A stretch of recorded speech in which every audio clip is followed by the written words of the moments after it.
We've got this from Mediaite. Les Wexner gets wild legal advice during House Epstein deposition. I will effing kill you. Now hold on. It does seem like it may be a joke, but it also seems like it may be a jokey way to literally threaten someone. So I don't want to say I know for sure, but we do have the video here, and I'm going to play it for you. This is Les Wexner giving a deposition, and his lawyer's right here laughing, and you can hear what he whispers. So we got to be real quiet, and hopefully you can hear this. It was just regularly done.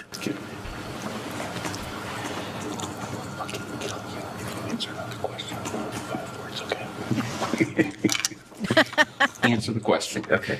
He said, I will effing kill you if you answer another question with more than 5 words, okay? Now, it does seem like it could just be a joke. For those who are not familiar, Les Wexner is a potential co-conspirator in the Epstein case, and his name was redacted in a document of potential co-conspirators. The FBI argues they don't have evidence to actually take him down. He's giving his deposition, and he says, I will effing kill you if you answer another question with more than 5 words. And again, it may be jokey. There are a lot of people on X that are trying to make it seem like they're threatening to kill him for talking. There's one where they're like, Wexner's lawyer just threatened to kill him if he answers questions. And it's just like, oh, these people are just lying, okay? We can be reasonable about this. It's a creepy thing to say to somebody. It might just be a joke, but considering what's going on in the background, it is possible it was more like I'm not really joking. That strikes me as a pure lawyer moment. Yeah. That's sitting down with your lawyer, you're talking to the cops, and they walk in and go, shut up, quit talking. Yes, correct. With that said, I know that Les Wexner lied in these depositions, and I know this, and I'll say it. It's because he said he did not understand why Donald Trump was at the Victoria's Secret modeling events because he's not in the fashion industry. And you're telling me you can't understand why a man wants to go to a Victoria's Secret show? That was a hot ticket, all right? We were also all running beauty pageants. Yeah, so he's literally in, but I'm just saying the idea of, I have no idea why this man would be here. You know the brand you run. You know exactly what this is. You've got hot chicks up in lingerie. You're starving them to try and convince other women to not eat and be thin as well. And we all appreciated that in the 90s. Victoria's Secret guy. Yeah. Yeah. Yeah. But the idea that you're running a Victoria's Secret fashion show and you're trying to pretend you don't know Donald Trump and you don't know why he was at the event you met him at because there's no reason for him to be there, it's called he's a dude. Right. A rich dude. Yeah. A rich dude who likes models. The point of people saying on X with like complete certainty that this is why he did that is because that's the benefit to gather more clicks for your content, right? If you say, well, it could be this, but the context might say something else, like we're saying right now, it could be a lawyer move. He could just be saying this because you've been answering the questions too fully. I keep telling you not to. But if you make it seem like you're actually threatening his life if you talk at all, that's more salacious. So you make the more salacious statement because more people will click on it. It's why I think ad revenue is one of the worst things to happen to X because it disincentivizes giving nuanced takes on anything, at least for the initial post. You might get into it more once people start debating it, underneath the actual post. But if you want to get the eyes on it, the best thing you can do is to be as dubious as possible. Yeah, you're rewarded for making stuff up. I hate it.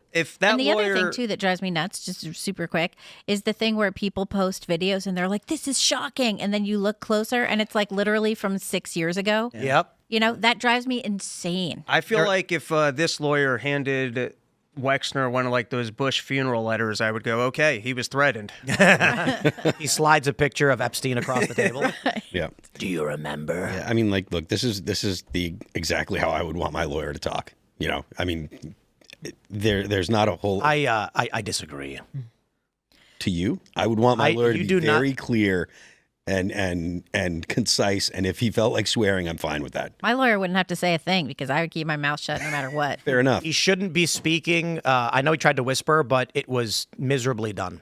He could have just taken a little note, written down shorter answers, talk less, and then just held it and showed it to him and folded it. He knows he can't write, I will effing kill you, because What Wexner needs are those attorneys from the Tyler Robinson case. Yeah. Who make sure that there can't be a camera or a mic or anything even within like 5 feet, 20 feet, 100 feet of their Then you have people reading their client. lips. So Well, but that's why they moved the cameras. They don't do that now. What did you guys make of the fact that there were no Republicans there for the deposition? There were Republican staffers. Comer sat it out saying he had a dental appointment. Isn't it fascinating that the left has become QAnon? Yes. Liberals on X, mainstream normie lib types are posting things like a cabal of satanic pedophiles are running our government. And it's just like, oh, welcome to the club. Welcome to 20. Right. Like, we've known this for a while now, guys. Yeah, this is Finally, you're catching up. 2016 and far earlier. It'd be funny if the whole QAnon thing was fake and it was just a, the right was like, we need to really smear the Democrats to win. The Democrats are like, well, if you do that, then we're going to do it too. And they've just created a world in which everyone is adamant that Democrats and Republicans are just in the business of protecting pedos. Well, Democrats and Republicans who are leaders, once you get into government, I feel like you get completely corrupted by power. Who doesn't get corrupted by power? That's a huge reason to have term limits, because people get corrupted and then they don't have the best interests of the people at heart, and you have to get them out and get somebody in who actually has some hope and optimism for the country. I feel like, go ahead. I would love it if the next election cycle is people running with slogans, end satanic rituals in D.C. I'd be like, all right, we've made some progress as a country. I feel like I'm still of the mind that the idea of term limits is a double-edged sword, right? Like, if you've got someone that is in there for a short amount of time, then you end up with the bureaucrats that are installed even more power, right, and doing more running of the government. I get that.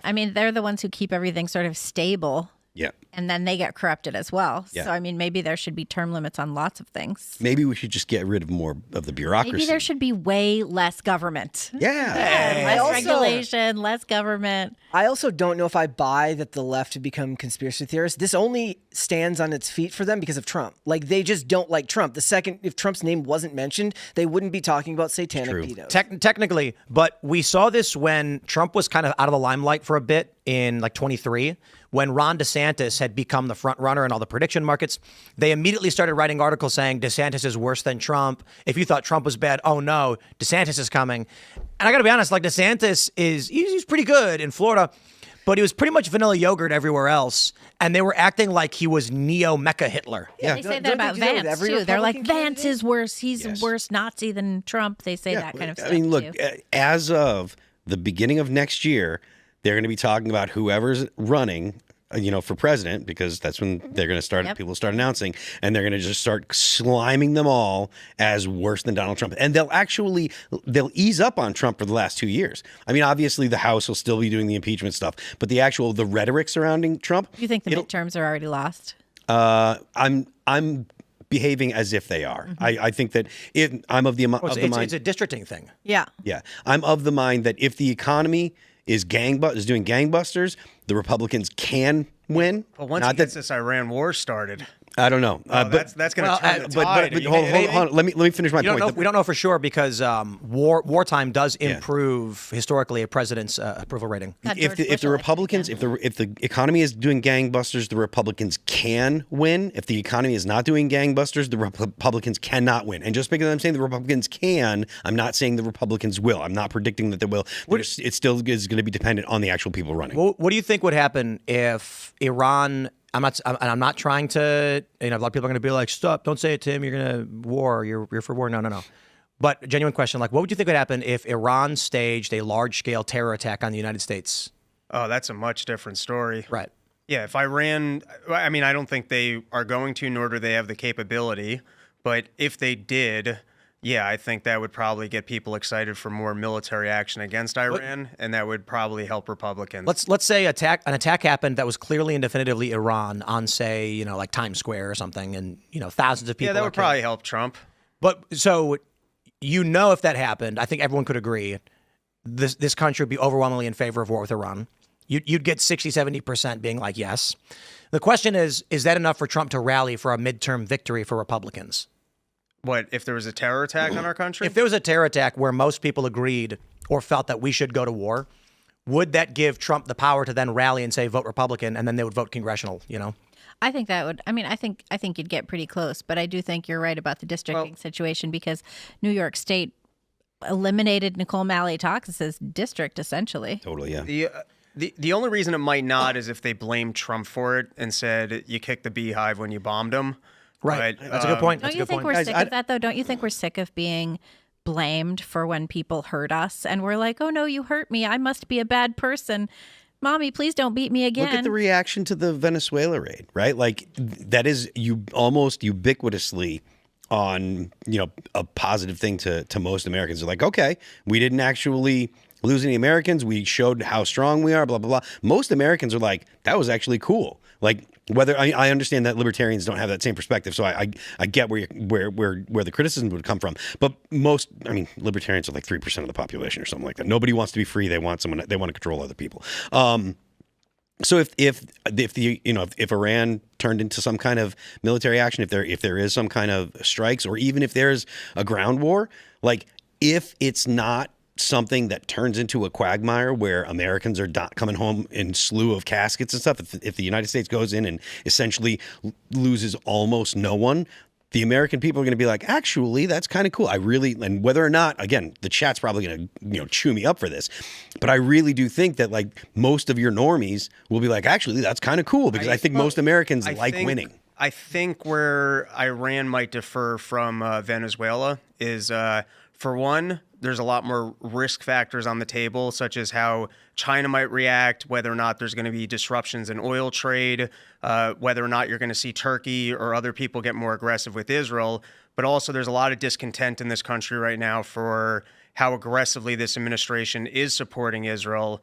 And I don't know that when Venezuela had more of a pitch for America first, even though it was all lunacy, I think a lot of people will see a strike against Iran as being for and in Israel's benefit and not in America's benefit. And I don't know that even a quick strike, depending on how successful it is, but assuming the best case scenario, I think some people might still say, I don't like that we took this risk and that we did it for another country. I think that that's something that young people might think, but young people don't vote in the midterms. Yeah, and I think young people are typically anti-Israel to a certain degree. We've seen this in the Pew Research. Yeah. Based on the swings from young people and a little bit from the middle-aged generations, it is around like 54% in opposition to Israel. But that is a weaker voting bloc than all of the old people, and they largely support Israel. I do think in 10 or so years, with boomers dying, you're going to see support for Israel basically evaporate. Not because it's going away, but because it's already gone among younger generations. When the older generation that supports Israel dies, you have largely just the right wing, we don't care about your country and we don't want to support you, and the left wing, we hate Israel. So the right is going to be much more moderate, like, whoa, we don't hate Israel, we just don't want to be involved. And the left is going to be like, well, we absolutely hate them. Hey, we'll compromise, cut them off. There is sort of a thing, though. You were talking about potentially disrupting oil in Iran. And I'm not in favor of going into Iran because I'm not really in favor of any foreign conflicts of any kind. But the thing with Venezuela, where Trump was basically like, okay, your oil is ours now, might mitigate any fallout from an oil disruption from Iran.